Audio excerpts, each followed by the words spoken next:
occasion of World Heart Day on this press conference.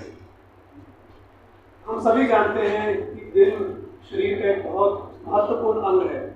Without heart no one can survive.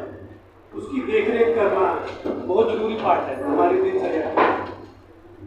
WHO ने भी इसको बहुत importance दी है और ये जो वर्ल्ड हार्ट डे है ये इसीलिए सेलिब्रेट किया जाता है ताकि हम इसके जो प्रिवेंटिव एस्पेक्ट है हार्ट डिजीज का उसके ऊपर लोगों को जानकारी दें। No I explain something about Paras hospital कि उसमें क्या सुविधाएं हैं और कैसे वो एक हॉस्पिटल ऐसा है जो हर तरह से सक्षम है किसी भी मरीज को एक अच्छी चिकित्सा देने के पॉइंट ऑफ व्यू से। 2019 में हमारे हॉस्पिटल की शुरुआत आप समझ सकते हैं 2018 के एंड में या 19 की बिगनिंग में वो शुरू हुआ। अभी हॉस्पिटल की ज़्यादा नहीं है, 3.5 साल पुराना ही है हॉस्पिटल एंड इसमें सभी तरह की सुविधाएं हैं। आजकल जो भी मरीज आता है जैसे उसको तरह तरह की बीमारियां होने की संभावना ज़्यादा है because of our lifestyle and all. तो एक रूफ के अंडर सभी सर्विसेज मिलना अपने आप में एक बड़ी बात है।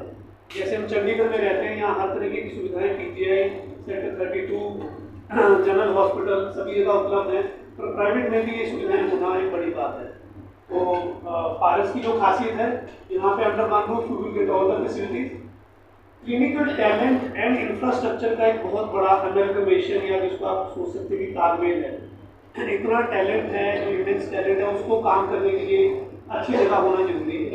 इक्विपमेंट अच्छे चाहिए, लोग ट्रेंड चाहिए, स्टाफ अच्छा चाहिए। तो ये सारी चीज़ों के जो बंदोबस्त है वो पारस हॉस्पिटल में अच्छे से किया गया है।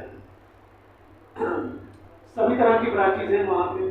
कार्डियोलॉजी है, कार्डियक साइंसेज है जिसमें CT सर्जरी है, कैंसर का उपचार है, न्यूरोलॉजी है, न्यूरोसर्जरी है, किडनी की डिजीजेज हैं, लिवर है, ट्रांसप्लांट सर्विसेज तक उपलब्ध है वहाँ पे। तो ज़्यादा समय ना लेते हुए आप सबका स्वागत करता हूँ इस प्रेस कॉन्फ्रेंस में on the world heart day and thank you so much for being here. I request doctor Bali to please come forward and take the dance. Chairman cardiac sciences Paras group of hospital और doctor major general Naveen Agarwal और doctor Arvind Kaul Paras hospital की तरफ से आप इसलिए संबोधित हो रहे हैं कि कुछ दिनों बाद वर्ल्ड हार्ट डे है और हमें लगता है कि हमारी कंट्री में ये एक बड़ी मेजर समस्या उभर के आई है, हार्ट की डिजीज़ और लाइफस्टाइल डिजीज़। और ये अवेयरनेस क्रिएट करने की ज़रूरत है कि हम अपने वो सब कुछ करें जिससे हम ये बीमारियां, लाइफस्टाइल डिजीज़ जो हैं, चाहे वो डायबिटीज़ है, हाइपरटेंशन है, कोलेस्ट्रॉल की समस्या है, ओबेसिटी है या दिल की बीमारियां हैं, उनका रोकथाम कर पाए। और हमें लगता है कि ये जो सारे हमें प्रोटेक्टिव प्रिवेंटिव मेजर्स लेने हैं ये हमें अर्ली चाइल्डहुड से शुरू करना चाहिए। अगर हमारी कंट्री में अगले कुछ सालों में इनको देखना है कि ये जो कर्व ऊपर जा रहा है वो नीचे आए, उसके लिए हमें जल्दी शुरू करना पड़ेगा। अपनी डाइट का ख्याल रखना पड़ेगा, एक्सरसाइज करनी पड़ेगी, पार्ट ऑफ लाइफ बनाना पड़ेगा और अपना जो स्ट्रेस लेवल है उसको कम करना पड़ेगा। हम ये समझते हैं कि हमारा जो हेल्थ पे फोकस है सभी का, as an individual, as a society and as a nation, वो हेल्थ पे इतना ज़्यादा नहीं है जितना होना चाहिए।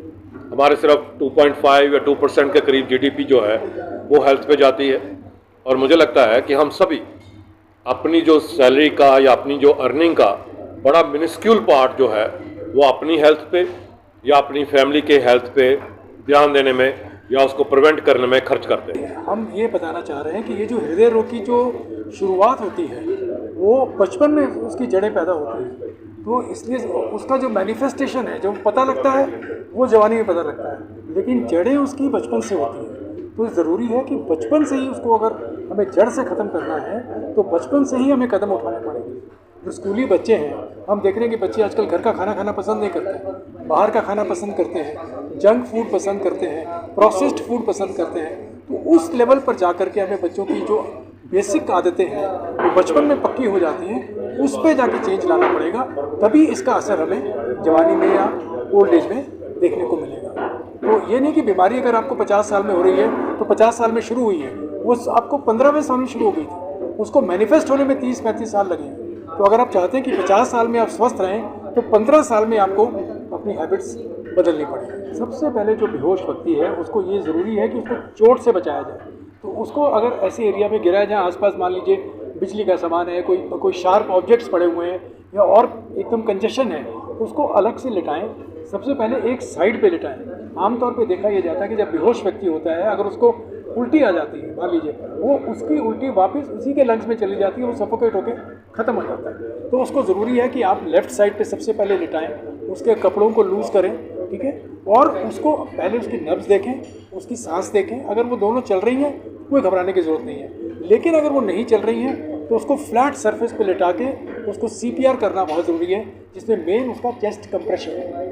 अगर सबको ये चीज़ आनी चाहिए और इसमें कोई बहुत मुश्किल काम नहीं है, लेकिन ये जान को बचाना, ये जान बचाने के लिए बहुत उपयोगी सिद्ध हो सकता है। तो आप उसकी सांस देखें, आप उसकी नब्ज़ देखें। अगर दोनों नहीं है तो इमीडिएट आप बिना झिझक के CPR शुरू कर दें, और सीधा उसको सबसे पहले सीधा मत लेटाएं, उसको साइड में लेटाएं। न्यूज़ एक्सप्रेस इंडिया के लिए चंडीगढ़ से प्रसन्न बर्मन की रिपोर्ट। शौक सिखाने वाले